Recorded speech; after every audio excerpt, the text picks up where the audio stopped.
I'm Dr. Anupa Jain, Senior Journalist with ETV Bharat, and I will be in conversation with Mr. Abhay Jory, Managing Director in Technology Consulting at Protiviti India, a leading voice shaping the future of GCCs and global workforce mobility. With over 35 years of experience across the service sector, Mr. Jory is a transformative leader known for driving innovation, strategic growth, and large scale digital change. Welcome to our channel, sir. Likewise. So, sir, first, I like to know India is being positioned at the center of the global GCC boom. From your vantage point, what specific factors are driving this shift beyond cost arbitrage, especially in terms of talent, capability, and innovation? Okay. Yeah, I mean, see, the first thing is obviously there is a labor arbitrage, but that is just the starting point. I think the single biggest point of view is the sheer number of skilled individuals. I mean, you could have a similar skill level available at a similar price point, but India has this great advantage of people in large numbers, skilled people at large numbers.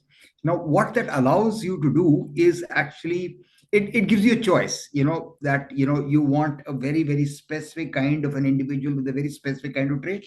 You have a large number to choose from. The second one is you want to scale up rapidly because you're seeing a lot of goodness coming from whatever shift you've done. And that you would ideally want in the same location, right? So therefore, that plays to our advantage. That's the first step. The second one is, if you really look at it, GCC progress actually happens in three phases. Yeah, the first phase is labor arbitrage.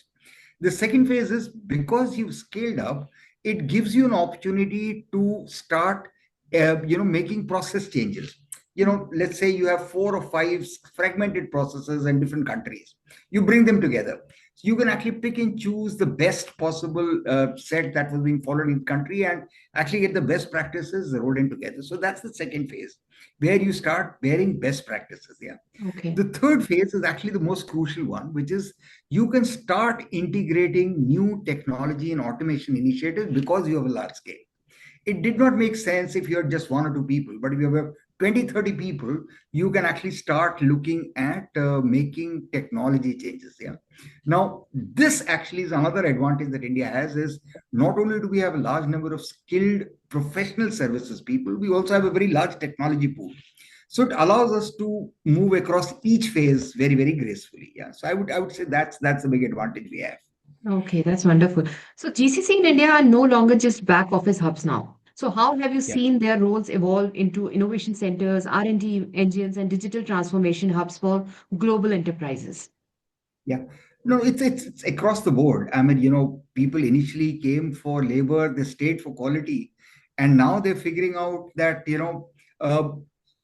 innovation actually comes from two different slants. One is you're capable of innovation. So obviously, Indians have proven time and again, that we are capable of, looking at things from a new point of view. Yeah. The second and the more important thing is moment you move it from where things have always been done to a new place, the people who start doing it for the first time ask a lot of foundational questions. Yeah, you look at it from a completely new way of things, and therefore that itself results in a lot of innovation. Yeah. So if you move any process from one place and move it to a different group of people, they will not, nobody will ever say it was always done this way. They will ask, why is it being done this way? Now, that foundational question is the bedrock for all innovation, that comes to mind. The second one is obviously there is a lot of talent, there is a lot of educated talent. You have masters and PhD in various disciplines, including the ones that are at cutting edge now, whether it's material research or healthcare or BFSI or IT or quantum or cryptography. We have experts in these areas, and therefore, when you get these experts looking at things from a new point of view and also being in large numbers, it results in a foundational change. Yeah. So it is very clear. It has not happened across the board for every GCC, but for those who have been around for some time, who've had time to actually see what India can bring to the table, there you we actually see, various kind of innovation and R&D hubs also coming along. Yeah, this is not to say that the standard data entry processes or the voice processes have gone away. They coexist with the new sets also coming in. Okay, right. So, how is the global race for Indian digital and regulatory talent reshaping workforce mobility trends and career trajectories? Uh, See, I mean, if you look at careers, I mean, Indians, have several choices available to them. It was always there, but now, so you could look at, uh, working in a world-class facility at world-class processes in GCCs. You can look to, transform Indian operations to, get new scale. And BFSI is a very good example of innovation and scale because we have what I call the bunch of technologies, the India stack, whether it's UPI or Jandan accounts or just the mobility set that which is in place. So there is a lot of career opportunities for individuals. You can focus on the domestic side. You can immigrate overseas and come back, as a part of the GCC, or you can join the GCC and grow within the GCC set as well. So all of those avenues are open to Indians.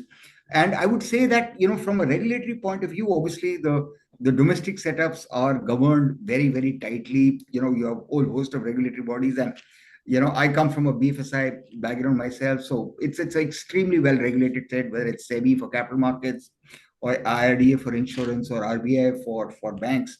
So again, people know what the norms are. Another interesting thing that's happening is, in some cases, we've leapfrogged regulations. Yeah, we've taken the best of every regulation that there is and actually converged it into a cutting edge set. So to that extent, I would say that we are in a very good place. Yeah, in terms of career growth as well as fairly good, decent regulations governing them.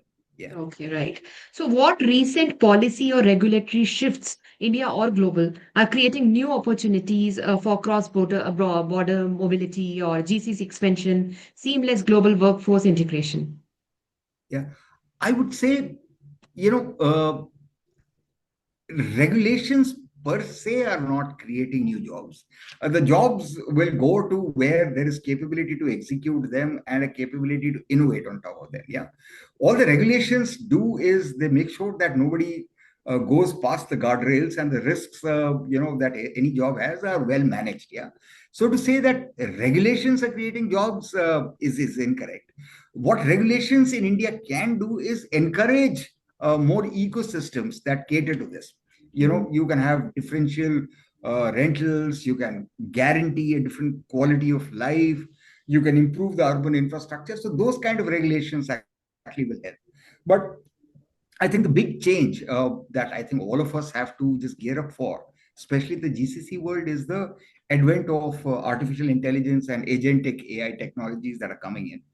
Those have far more significant implications on how we have conducted and transformed businesses so far.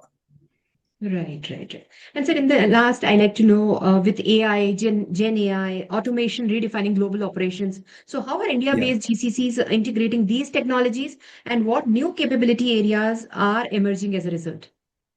Yeah. So I think this is a very interesting one. On there are two ways to look upon it. You can look upon it as a threat, saying, okay, we were working on labor arbitrage. Suddenly machines are able to do what humans can do, so therefore that arbitrage goes away. But I think that's a very defeatist way to look upon it. I think the way to look upon it is as an opportunity, and I would say, we are really looking at a GCC 2.0 now. So every aspect of human endeavor now changes from just doing to actually managing. So at the lowest level, you have, let's say, data entry operator. Now that job is taken over by an agent. But the data entry operator then graduates to become an orchestrator of agents. Yeah, you're managing a bunch of agents. You are the human in the loop. So you don't have to do every mundane activity, but you have to govern and make sure that the orchestration is happening very, very correctly. Yeah. So look upon it like a music symphony orchestra, right? So you have the drum players, you have the trombone players, you have the cello players. Now you don't have to do that. but you are now the conductor. So you have to make sure that everyone is orchestrated correctly, that everyone's playing the songs that they were supposed to play, and that the crescendo and the peaks are transferred automatically. Yeah. Right. So that's what individuals will do. Then what happens to supervisors who were there before? They then move on to higher chain, which is on transformation. Is this is how it used to be, this is how it will be, and therefore what are the quick wins, how do you glide path. Yeah, so every aspect of a job actually then moves on to a different plane. Yeah, so that's what we have to do. So GCC 2.0 will be able to do far more with far less. Yeah. Now that does not mean that our employment is affected. All that it means is that we are capable of a lot more. Yeah. So let's say you could not find enough Indians with the right accents, and you have to spend some 6-7 months training them on the accent.